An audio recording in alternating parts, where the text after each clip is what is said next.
Muy buenas tardes y bienvenidos de nuevo a la playlist del destino no se elige.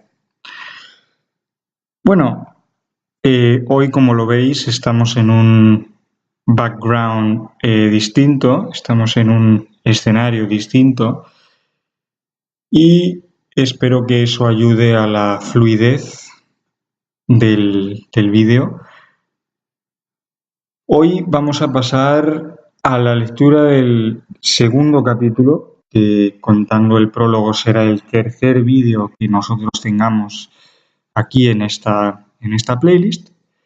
En el primer capítulo, si recordáis, habíamos visto cómo era Dario Spitza, cómo era el protagonista del libro, y habíamos asistido a la habíamos asistido al descubrimiento por su parte más que a la revelación de que tenía una madre después de 18 años creyendo que no la tenía y de que tenía también un hermano gemelo, con el consiguiente miedo y con la consiguiente aprensión que eso denota y lleva consigo. Ahora vamos a empezar con el segundo capítulo que espero y os guste.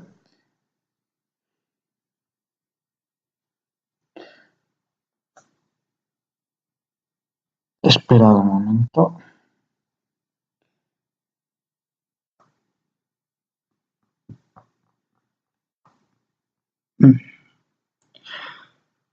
Capítulo 2. Entre mi padre y mi madre. La casa de Elias Spitza en Frankfurt, situada cerca del mayor de los 8 puentes que cruzaban el Main, en pleno distrito histórico, era de estilo renacentista y muy recargado, sin nada que ver con la de su hijo en aquel barrio residencial y aséptico de Leipzig, en el que todos tenían su vida y en el que nadie conocía a nadie. La había elegido entre embajada y embajada y pensaba retirarse allá dentro de más o menos 15 años, cuando le llegara la edad de la jubilación, de acuerdo con los estándares del gobierno para el que trabajaba. Al ver esa casa donde había pasado tantas temporadas cuando su padre no estaba destinado en alguna embajada de un país extraño, Darío sintió una punzada en el corazón. Siempre le había gustado volver ahí, pero ahora tenía una misión más complicada que las otras veces. Su vida había dado un vuelco en apenas unas horas. En el tren que había cubierto la distancia entre Heidelberg y Frankfurt, llegando a la ciudad sobre el río Main, cuando estaban a punto de dar las 12 de la noche, el joven había leído y releído la carta de su madre, tomando apuntes que resumían lo que había resultado ser la verdadera historia de su vida. También había podido leer la carta de su hermano, de un solo folio, escrita en alemán y con el tono académico que él usaba para la redacción de informes, cartas, trabajos de la universidad. Y le había sorprendido ver cómo su hermano, de cuya existencia acababa de enterarse, era tan parecido a él en todos los aspectos.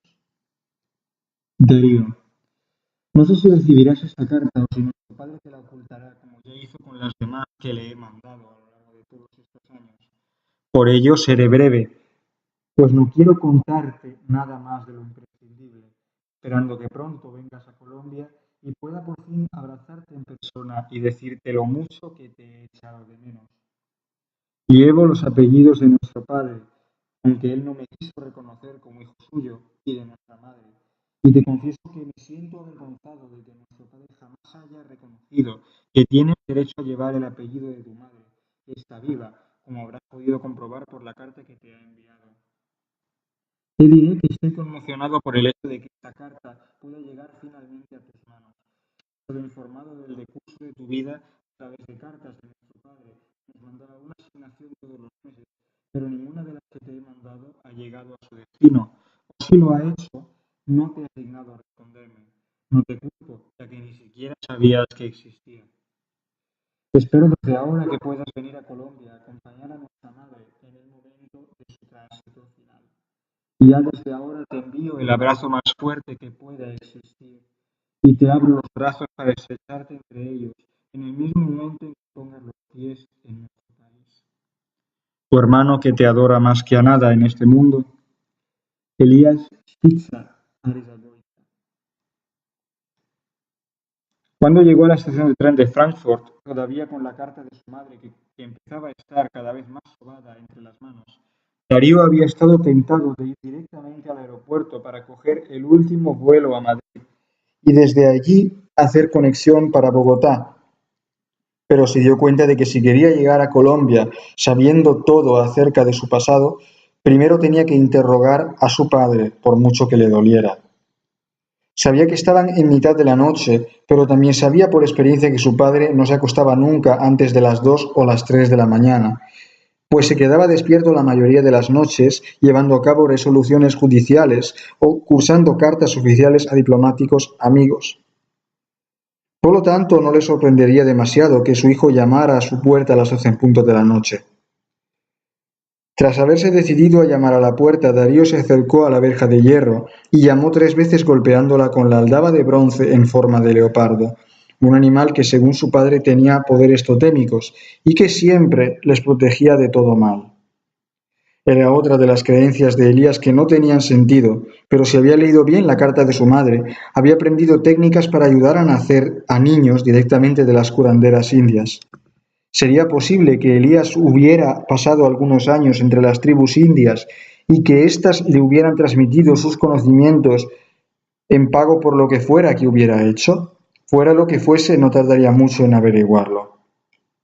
Fue la criada que habían tenido desde poco después de que él naciera, Fauhouti, la que fue a abrir la puerta apenas 2 minutos después de que Darío hubiera llamado. Al verla, el joven esbozó una sonrisa de oreja a oreja. Su padre la había contratado como ama de llaves cuando le destinaron a su primera embajada, la de Australia, y también había servido de ama de cría para Darío, que no medraba porque la leche que le daba a su padre no era aquella a la que estaban acostumbrados los bebés, y lo vomitaba todo y no pasaba de ser tan raquítico como una rata. Frau Gotti había tenido un hijo poco antes del nacimiento de Darío, al que amamantó casi al mismo tiempo, y tenía leche de sobra para los dos. Después de que les destetara, los dos amigos habían seguido siendo los mejores amigos, y lo único que habían hecho separados habían sido los estudios universitarios. Dieter, el hijo de Frau Gotti, estudiaba en Weimar, y Darío lo hacía en Leipzig. ¿Por qué no me has avisado de que venías?, le preguntó el ama de llaves después de dejarlo entrar, abrazarle y besarle en ambas mejillas. El señor está cenando y ya sabes que no le gusta que se le moleste. Sin duda aceptará que le moleste yo, Nana. Darío siempre había llamado así a Frau Gotti porque se lo había dicho su padre y así la llamaba también su hijo. Ahora te agradecería mucho que me franquearas el paso. Estoy muy cansado, he hecho un viaje muy largo y tengo asuntos pendientes que tratar con mi padre. ¿No preferirías esperar hasta mañana por la mañana? Elías estaba de mal humor aquella noche y Frau Gotti había recibido instrucciones expresas de que no se le debía molestar. Además, Dita está aquí, todavía no se ha acostado y le encantaría verte. ¿Por qué no vas al jardín y le esperas? Nana, escúchame. Darío ya empezaba a cansarse, no había nada que deseara más que acostarse, pero no había ido a Frankfurt a intercambiar cumplidos. Me gusta mucho que Dita esté aquí, en serio, estoy muy contento, pero he venido desde Leipzig en el primer tren, estoy cansado, no he comido nada y mañana por la mañana, si Dios quiere, estaré en un avión a Madrid en cuanto haya desayunado. Así que, por favor, te pido que me dejes pasar porque tengo que hablar con mi padre. Frau Gotti comprendió que no había nada que pudiera hacer para retrasar más el encuentro entre padre e hijo y le franqueó el paso como le había dicho. El vestíbulo de la casa era de aquel estilo italiano que tanto le había gustado a Elías desde la primera vez que visitó Roma siendo niño. Cuando eligió esa casa para pasar los veranos y los periodos de indecisión, como los llamaba, el embajador había cubierto casi todas las paredes con máscaras tribales, como si en vez de estar en el centro neurálgico de Europa, estuvieran en algún rincón perdido de alguna tribu africana o latinoamericana. Elías estaba cenando en el salón, con la CNN puesta de fondo como todas las noches, de espaldas a la puerta. Cuando vio entrar a su hijo y que la puerta se cerraba tras él, llegó un susto de muerte, pero se recompuso enseguida, lo que le dio tiempo a levantarse y abrazarle. Darío no rechazó el abrazo, pero se lo devolvió de manera desganada, porque no había ido a Frankfurt a que su padre le mimara, sino a descubrir la verdad. Ya tendría tiempo de mimos cuando el misterio estuviese esclarecido de verdad. ¿Por qué no me habías dicho nunca que mi madre estaba viva y que tenía un hermano? Le soltó bocajarro en cuanto se separaron. Por un momento, Elías se quedó congelado, sin saber de qué le hablaba, como si estuviera en la pose de una figura de hielo. Después, cuando se dio cuenta de la cosa de la que su hijo le estaba hablando, el color le empezó a subir de nuevo a las mejillas y en menos de 2 minutos estaba tan rojo como una remolacha. ¿Quién te ha dicho eso? Le preguntó cuando recobró la compostura después de beberse a morro más de un cuarto de litro de agua. Sabes que tu madre murió al poco de darte a luz y no dejó ningún otro hijo. De haber sido así, yo os habría criado juntos. No me vengas con monsergas, por favor, le pidió Darío extendiéndole el sobre que había recibido aquella tarde. Si esto que acabo de recibir no es verdad, entonces dime cómo es que la mujer que la escribe parece saber tantas cosas sobre nosotros y nuestra familia. Elías tomó la carta con manos temblorosas y la leyó de cabo a rabo, soltando exclamaciones en voz baja cada línea. Su hijo podía ver que el universo que se había construido en torno a sí mismo, para no tener que explicar ciertas verdades como puños, se estaba desmoronando con la misma facilidad que un castillo de naipes. Cuando terminó de leer la carta, la soltó como si pudiera quemarse. Darío la atrapó al vuelo con temor reverencial, se la guardó en un bolsillo y se sentó a la mesa sin pedir permiso. Tienes que explicarme muchas cosas, le dijo a la cara, como si no le importara en absoluto con quién estaba hablando. Gracias a esta carta he descubierto cosas de mi vida que jamás había pensado que eran ciertas, porque siempre te creí a pies juntillas. Ahora me lo vas a explicar todo, y cuidado con no dejarte nada en el tintero. Elías se sentó también y lo hizo con la cara entre las manos, sin mirar a su hijo. Ya sentía demasiado dolor por habérselo tenido que ocultar durante 18 años como para que ahora le vinieran en catarato todos los recuerdos. La noche de tormenta en la que sus dos hijos habían visto la luz, la decisión que había tomado con su criada, los llantos de los niños cuando los separaron, sobre todo la ceremonia de bendición tribal que había llevado a cabo en Brasil. ¿Cómo iba a explicárselo? Pero Darío no estaba dispuesto a darle tregua. En esta carta, mamá. Su voz sonó rara al pronunciar esa palabra, pues como siempre había creído que no tenía madre, no había podido decirla muy a menudo. Dice que todos los años me mandaba muchas cartas y que yo no le contesté a ninguna, porque estaba seguro de que tú me las ocultaste. ¿Dónde están? Elías se sintió con resignación, sabiendo ya que se lo tendría que contar todo. Se levantó arrastrando los pies, como quien no quiere la cosa, y desapareció escaleras arriba. Darío se quedó sentado, esperando a ver lo que fuera que hubiera ido a buscar, aunque no podía ver que las cartas de su madre no iban a tardar mucho en estar entre sus manos. 2 minutos más tarde, su padre estaba de vuelta, aunque traía entre las manos un gran cofre de cuero repujado con 9 candados y un manojo de llaves llenas de herrumbre. Lo soltó encima de la mesa, se volvió a sentar y lo abrió con las manos temblorosas como si tuviera un tic nervioso.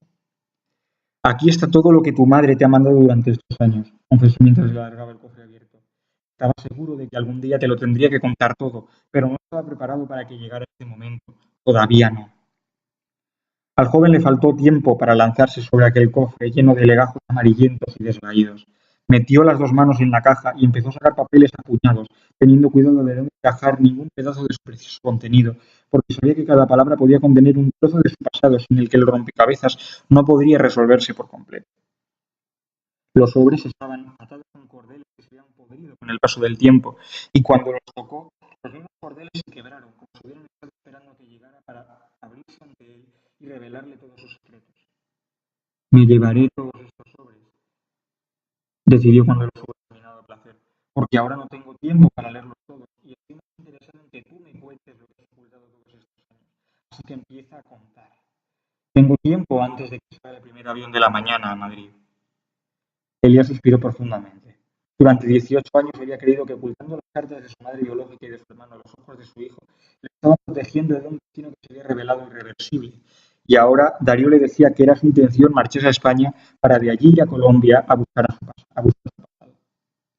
Las imágenes de la bendición indígena en Brasil y del nombre que le había dado el chamán, el del maligno dios del destino y de la muerte, volvieron a su mente y supo que no podía demorar el hecho de contárselo por más tiempo.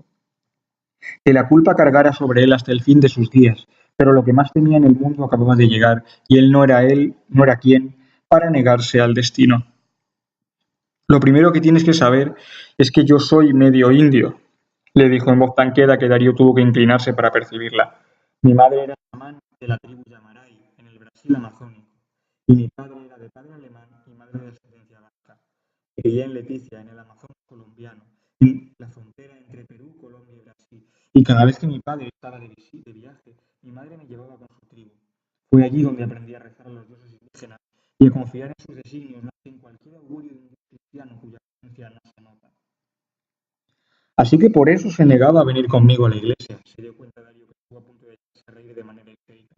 Por eso tiene todas estas máscaras y las estatuas totémicas por toda la casa. El hecho de saber que su abuela paterna era indígena explicaba muchas de las costumbres de las que su padre se había negado a desprenderse aún viviendo en Europa.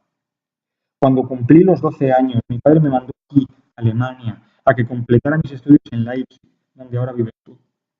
Elías continuó su relato con voz de ansiedad de dolor. Estudié para ser diplomático y volví a Colombia 6 años después. Mi madre había abandonado a su marido para volver a ser el chamán jefe de su tribu, y había quien decía que había perdido la memoria. Nunca he vuelto a verla desde entonces. Casi inmediatamente me destinaron a Cincelejo, en el departamento de Sucre, a más de 1.300 kilómetros de todo lo que yo conocía. Fue allí donde me enamoré de Milena, su madre. Darío trató de imaginarse a su padre, un joven de pelo rubio muy claro casi blanco, llegando al aeropuerto de Bogotá en una mañana de verano, a 2 años desde que se marchó a Alemania y encontrándolo todo cambiado, al revés de lo que había pensado. Pero no había contado con que él era el único hilo de unión entre sus padres, y cuando él se fue, la historia común de Daniel Pizza y Bárbara llegó a su fin. Debió de sufrir mucho, a decir verdad, al encontrar su matrimonio destruido, su madre viviendo entre las tribus indígenas y todo lo que conocía desgarrado por la tristeza. Pero a buen seguro, él era el único pegamento que mantenía unido el matrimonio entre dos personas que, de no ser por él, no hubieran podido entenderse de ninguna manera. Debía haber sido él quien pidió que lo destinaran a miles de kilómetros de todo lo que había conocido, para poder sobreponerse a la rabia y al odio que le había causado el hecho de que nada volvería a ser como creía. Pero no podía entender qué tenía que ver el hecho de que lo destinaran a Sincelejo, aunque se hubiera enamorado de su madre. La familia de tu madre era muy pobre y a ella la habían destinado a servir en las casas de los funcionarios del gobierno para ganar algo de dinero con el que sustentar a todos sus hermanos. Así que me la asignaron como criada, como lo hacían con muchos jóvenes de familia pobre que no tenían otra forma de subsistir. Era o eso o mendigar en la basura. Y la verdad es que me hubiera gustado que ella no se viera rebajada a eso. Podía ser pobre, pero la verdad es que también era muy bella y aún hoy lo es. Y se ha conservado como era en aquel entonces. Sé que se está muriendo de un cáncer. Yo le estoy ayudando a pagar sus tratamientos, pero el cáncer no mina la belleza física. Tenía mucha dignidad y era católica como ella sola. Fue ella la que dijo que yo debía educarte como católico por mucho que me pesara. El caso es que no habían pasado ni 2 meses desde que llegó a mi casa, cuando ya me había cautivado y yo no podía pensar en nada que no fuera su cara o su cuerpo. No me arrepiento de confesar que al final mis instintos animales pudieron más que mi parte civilizada. Acabé arrastrándola a mi cama y la violé con tanta fuerza como pude, para olvidarme de todo lo que había conocido y de todo lo que se había destruido a sí mismo mientras yo estaba fuera. No me molesté en tomar precauciones y al cabo de 2 meses noté que se había quedado embarazada. Como es lógico, primero intenté hacer que abortara, aunque fuera en contra de sus convicciones, pero ella me dijo que su religión le prohibía abortar y que si sus padres se enteraban la repudiarían. Por ello no me quedó más remedio que transigir y dejar que siguiera trabajando hasta que su embarazo fue tan evidente que no pude permitir que nadie la viera. Cuando le faltaban poco más de 2 semanas para dar a luz, la saqué de mi casa y la llevé a una cabaña en la montaña, lejos de todo, para que llevara a término su embarazo en paz, sin ser objeto de las maledicencias de nadie, pues todo el mundo sabía que las jóvenes de familia pobre eran muy a menudo objeto de la concupiscencia de los señoritos, y yo no podía permitir que echaran abajo mi reputación pensando eso de mí. Llamé a una monja del convento del Sagrado Corazón para que actuara de comadrona y cuidara de ella hasta que llegara el momento del parto, y ambos esperamos al nacimiento con el corazón en un puño. La noche del parto fue terrible. Tú y tu hermano nacisteis en verano, en medio de la tormenta tropical más terrible que se pudo recordar. Los relámpagos echaban abajo árboles y hasta las cabañas con pilotos donde se guardaba el grano, y los lobos, los guepardos y los alcaravanes aullaban sin cesar, llenando con sus sonidos estridentes y temerosos el valle que estaba a los pies de la montaña. Tu madre dijo mientras daba luz que los cantos del alcaraván eran nuestro castigo por no ser casados y tener hijos fuera del matrimonio. Yo tenía mucho miedo, nunca había estado presente en un parto fuera de aquellos que habían sufrido las mujeres de mi tribu. Y además, se decía que daba mala suerte que el padre de una criatura estuviera presente en el nacimiento. En un determinado momento, la monja que ayudaba a tu madre me dijo que la ayudara a sacaros, porque venís de Nalgas y había mucho peligro de que uno de vosotros no sobreviviera.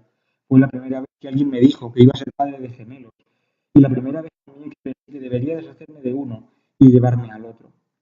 Le di a tu madre un trozo de madera para que lo mordiera y os saqué a ciegas, usando la técnica que había aprendido con las mujeres embarazadas del pueblo de mi madre. No hubo ningún peligro, pero lo que más me sorprendió de vosotros fue la manera en que nacisteis. Teníais las manos entrelazadas y la monja aseguró que eso sería un buen signo. No pasó mucho tiempo antes de que yo también me diera cuenta de que los dioses de mi madre me enviaban una señal. Cometería un gran error si intentaba separaros y dejar que cada uno siguiera su vida en extremos opuestos del mundo. Sin embargo, mi maldito orgullo pudo más que todo eso, y pensé que sería lícito deshacerme del hijo al que consideraba mi bastardo y llevarme a que perpetuaría mi apellido. Jamás me lo he perdonado, y por eso le di permiso a tu madre para que le pusiera mi nombre al hijo que abandoné. Jamás olvidaré el día en que nos fuimos. No fue a la mañana después de que nacierais.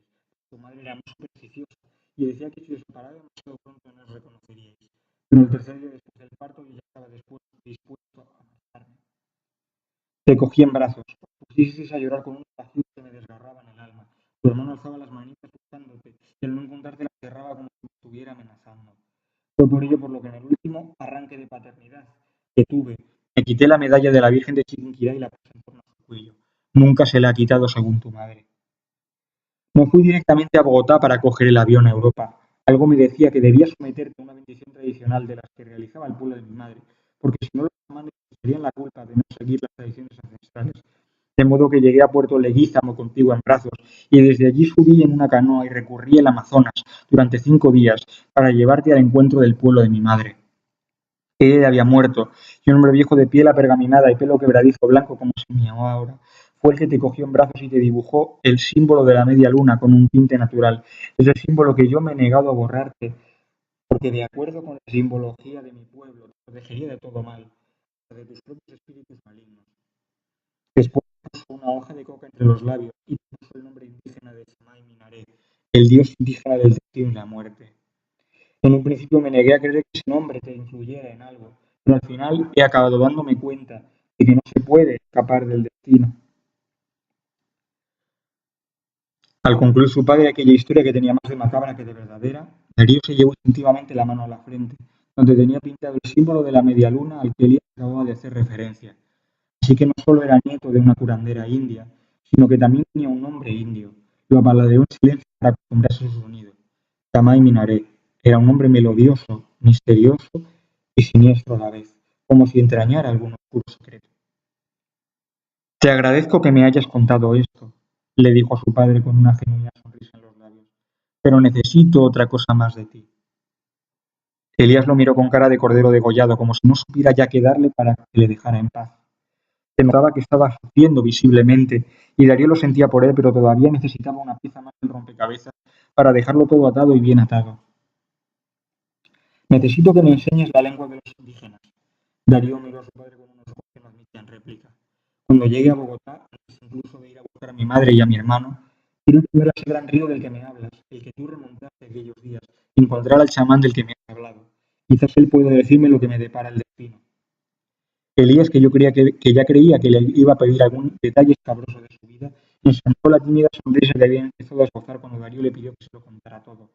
Era lo que había estado esperando hacer durante 18 años, y ahora esa única cosa se revelaba como lo que debía hacer para librarse del lastre que llevaba arrastrando desde que tenía 22 años, y tomó la decisión de su vida, por la que se sentía más culpable, separar a sus dos hijos. Durante las 6 horas que siguieron, Elías le enseñó a Darío todo lo que sabía decir en la lengua de sus ancestros, incluidas las oraciones para traer buena suerte, para echar el mal de ojo, para reclamar su iniciación en el mundo de los adultos, para la caza, la pesca y el tiro con arco, y para el nacimiento de los niños. Le colgó del cuello una imagen en madera de Chamay Minaré, el dios bajo cuya protección le habían puesto al nacer, y le dio un collar de cuentas de vidrio que, según le dijo, era la única herencia que le quedaba de su madre y lo que debía presentar al llegar al poblado. Cuando dieron las 6 en punto de la mañana, Elías acompañó a su hijo hasta la puerta. Se sentía mucho más ligero, como si volara, y se había librado de lo que más daño le había hecho en la vida. Solo en la puerta le dio la vuelta para mirarle la cara. Le puso las manos en los hombros y le preguntó: ¿Estás absolutamente seguro? Si no lo estuviera, no haría esto, le tranquilizó Daria. No te preocupes, traeré a mi hermano conmigo o moriré en el intento. Acto seguido se alejó. y Elías, que había temido toda su vida que llegara ese momento, se sintió por fin feliz. Iba a conseguir reunir a sus dos hijos y también que uno de ellos al menos descubriera las raíces que le unían a una de las tribus indígenas más antiguas del mundo. 2 horas después, Darío subía al avión con destino a Madrid que le transportaría hasta la primera etapa de su nueva vida. Lo que vendría después no se lo podría imaginar nadie.